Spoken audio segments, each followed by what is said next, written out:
Nessa videoaula falaremos sobre subconjuntos, bem como falaremos sobre conjunto das partes. Vamos começar definindo, o que vem a ser um subconjunto.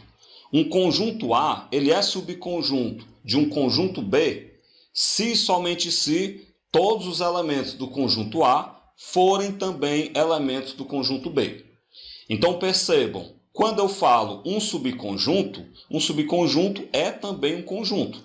Mas, na verdade, um subconjunto ele é um conjunto que está dentro de outro conjunto.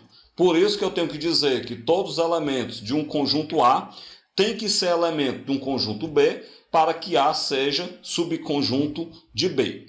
Assim, nós dizemos que A está contido em B, quando A é subconjunto de B. Esse símbolo está contido, a gente já viu em aulas anteriores, que é esse C estilizado para dizer que A está contido em B.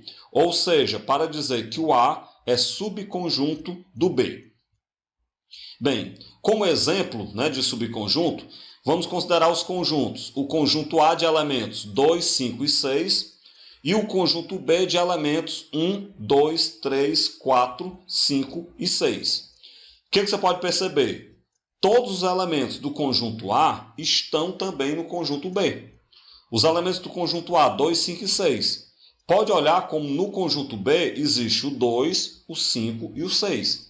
Então, desse modo, já que todos os elementos do conjunto A são também elementos do conjunto B, então a gente diz que o A está dentro do conjunto B. Ou seja, o A é subconjunto do conjunto B. O A está contido em B.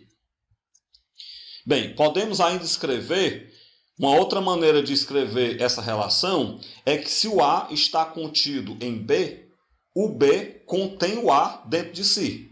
Então você pode escrever que B contém A também para representar a operação inversa, digamos assim, de A estar contido em B. Bem, consideremos agora os conjuntos. O conjunto C de elementos 2, 4 e 6 e o conjunto D de elementos 0, 1, 2, 3 e 4. A pergunta é, será que o C está contido em D? Será que o C é subconjunto do conjunto D? Bem, se você comparar, você vai perceber que o 2 do conjunto C está no conjunto D, o 4 também está. Mas o elemento 6 do conjunto C não está no conjunto D. Então você não pode dizer que todos os elementos do conjunto C são também elementos do conjunto D. Desse modo, então, o A não é, na verdade o C, não é subconjunto do D, e aí você escreve que C não está contido em D, porque ele não é subconjunto, e de maneira equivalente você pode escrever que o D não contém o C. Trago um exemplo para nós treinarmos essa relação de estar contido e não estar contido. Então utilize os símbolos está contido e não está contido para relacionar os conjuntos a seguir. Lembrando que está contido é quando é subconjunto e não está contido é quando não é subconjunto. No item A, nós temos o conjunto A, formado por um telefone, uma fita cassete e uma tesoura. O conjunto B, formado por um telefone, um CD, uma fita cassete, uma tesoura e uma prancheta.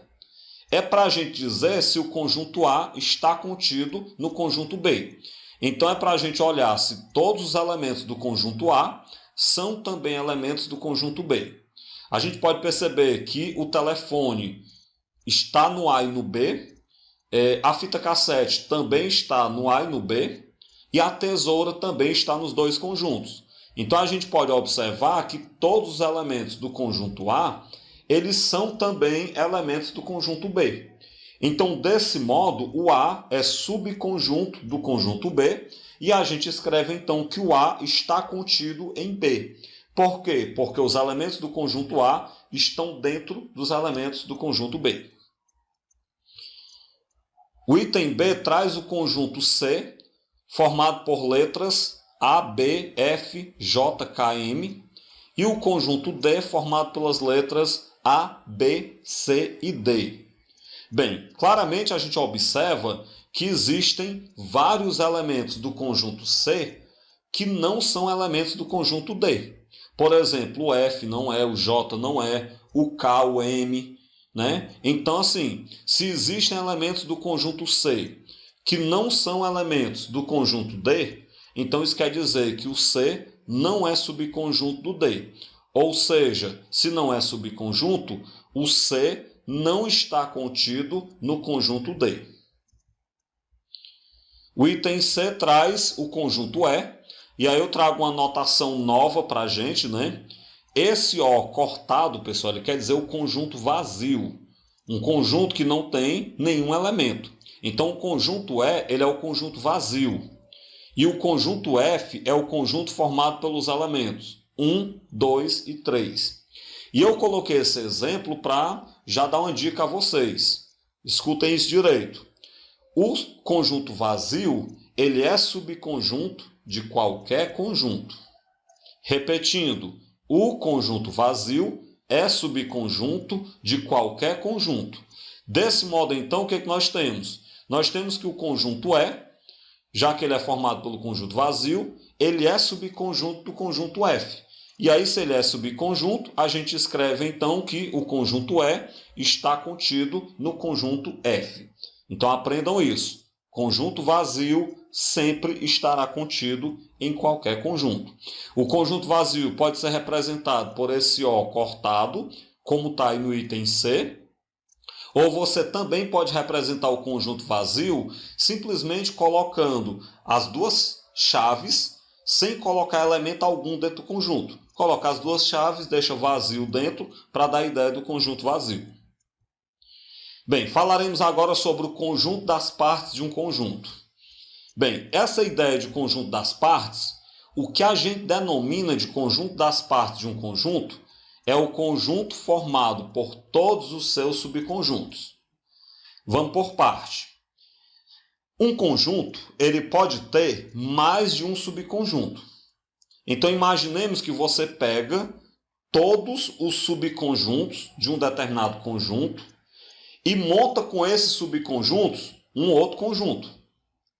Esse conjunto formado por todos os subconjuntos é o que a gente conhece como conjunto das partes de um conjunto.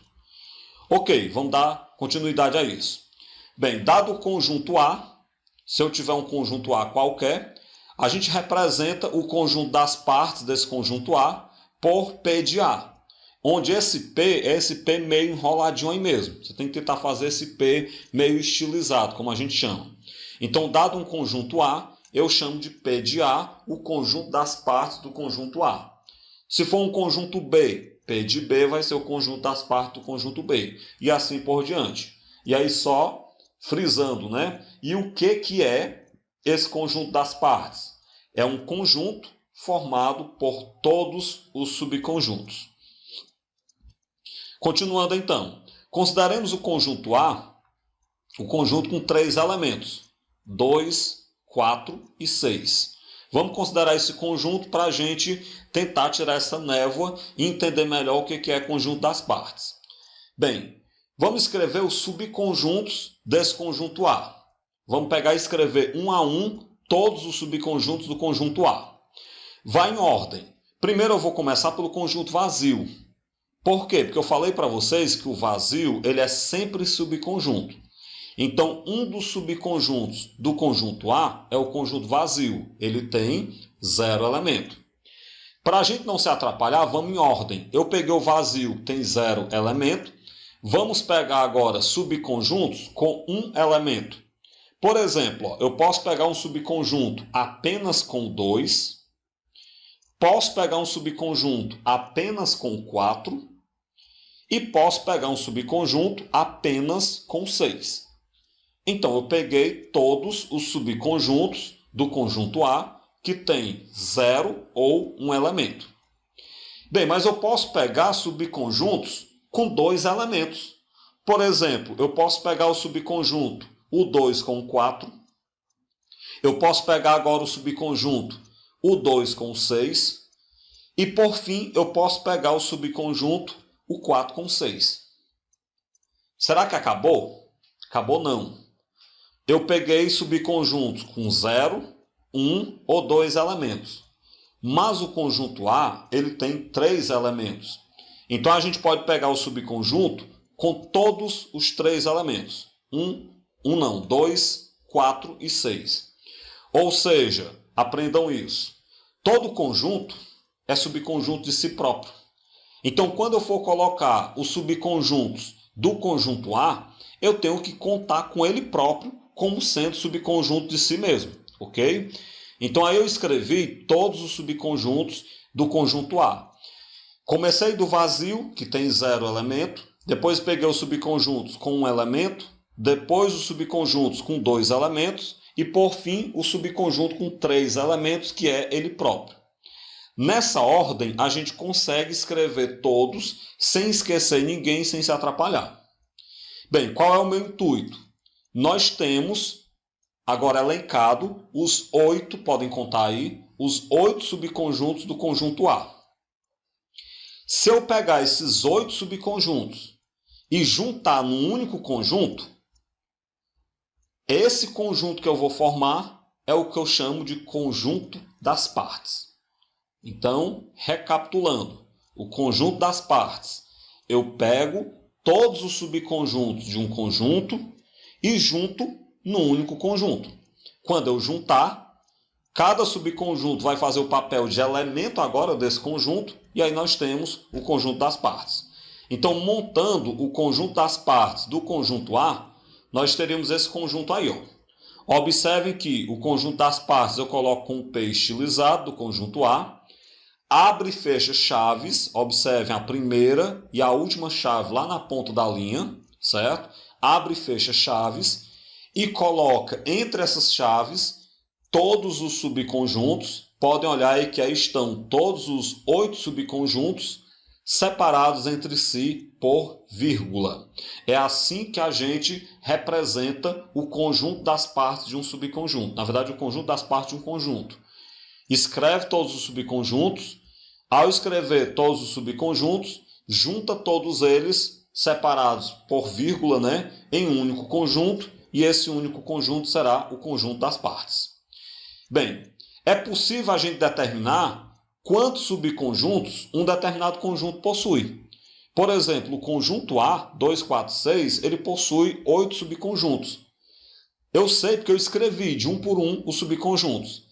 Mas tem como a gente saber a quantidade de subconjuntos sem precisar escrever de um por um. Como? Através de uma fórmula. Vamos considerar um conjunto A que ele tenha n elementos. Desse modo, então, a quantidade de subconjuntos que ele possui, ou seja, a quantidade de elementos do conjunto das partes dele, você calcula dessa maneira aqui, ó. O número de subconjuntos, ou seja, o número de elementos do conjunto das partes do conjunto A, é só você pegar 2 elevado a n. Ou seja, para você saber quantos subconjuntos um conjunto tem, você pega 2 elevado à quantidade de elementos dele. O conjunto A tinha 3 elementos. 2 elevado a 3 é 8. Por isso que eu sabia que o conjunto A tinha 8 elementos. Trago aí um segundo exemplo para nós continuarmos treinando a parte de subconjunto. Considere o conjunto B, formado por esses 2 símbolos que aparecem aí na tela.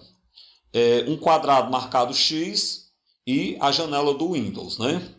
Bem, o item A. Determine a sua quantidade de subconjuntos.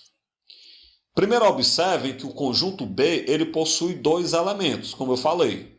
Se ele possui 2 elementos, então o n, que é a quantidade de elementos do conjunto, é igual a 2. Daí, então, para a gente saber a sua quantidade de subconjuntos, nós temos que descobrir o número de elementos do conjunto das partes do conjunto B. Esse número de elementos é 2 elevado a n, onde n, como eu já disse, é o número de elementos do conjunto B. Então, isso vai ficar 2 ao quadrado, já que nós temos 2 elementos no conjunto B. E como 2 ao quadrado é 4, isso quer dizer, então, que o conjunto B ele possui 4 subconjuntos. O item B, ele pergunta, na verdade ele pede, escreva o conjunto das partes do conjunto B. Ou seja, monte um conjunto formado por todos os subconjuntos. Já que são 4 subconjuntos, o conjunto das partes ele vai ter 4 elementos. Vamos lembrar disso. Então vamos lá escrever isso. Bem, para escrever o conjunto das partes do conjunto B, você tem que abrir e fechar chaves e agora vamos colocar os elementos dentro da chave. Se lembrem, o conjunto vazio ele é subconjunto de qualquer conjunto. Então comecei pelo conjunto vazio. Agora eu vou colocar subconjuntos com um elemento. Primeiro o subconjunto só com o quadro marcado X, depois o subconjunto só com a janela do Windows. Ok, colocamos já 3 elementos, o vazio, o X e a janela do Windows. Falta mais um. Qual é o que falta? Ele próprio. Falta o subconjunto de si mesmo. Então você pega o subconjunto de 2 elementos, que tem o quadradinho cortado aí marcado com X e a janela do Windows, e está montado então o conjunto das partes do conjunto B. Terceiro exemplo. Considere o conjunto C de elementos A, B e C. Então nós temos aí um conjunto com 3 elementos, A, B e C. O item A, determine a sua quantidade de subconjuntos. Do mesmo jeito do item A do exemplo anterior. Nós vamos pegar então, já que são 3 elementos, o n é igual a 3. Sendo o n igual a 3, o número de elementos das partes do conjunto C vai ser 2 elevado a n. Onde o n é 3, então vai ficar 2 elevado a 3. Como 2 elevado a 3 é 8, então o número de elementos do conjunto das partes do conjunto C é igual a 8. O que quer dizer que o conjunto C possui 8 subconjuntos. Bem, o item B. Pois, se o conjunto C possui 8 subconjuntos, escreva o conjunto das partes do conjunto C. Ou seja, escreva o conjunto com esses 8 subconjuntos. Então você coloca P de C, que é o conjunto das partes do conjunto C, abre chaves, né? Aí você começa sempre colocando o conjunto vazio, acompanhe aí. Depois você coloca os subconjuntos com apenas um elemento, separados por vírgula, lógico, né? Então eu coloquei o subconjunto apenas com A, depois apenas com B, depois apenas com C. Agora nós vamos colocar os subconjuntos com 2 elementos. Então vamos lá, apenas com A e o B, depois apenas com o A e o C, e por fim apenas com o B e o C. Para finalizar, eu vou pegar agora o subconjunto com todos os elementos. Então você pega o subconjunto com 3 elementos, A, B e C. Fecha chaves, está escrito o conjunto das partes do conjunto C. Desse modo eu finalizo essa videoaula, onde nós falamos sobre subconjuntos e conjunto das partes.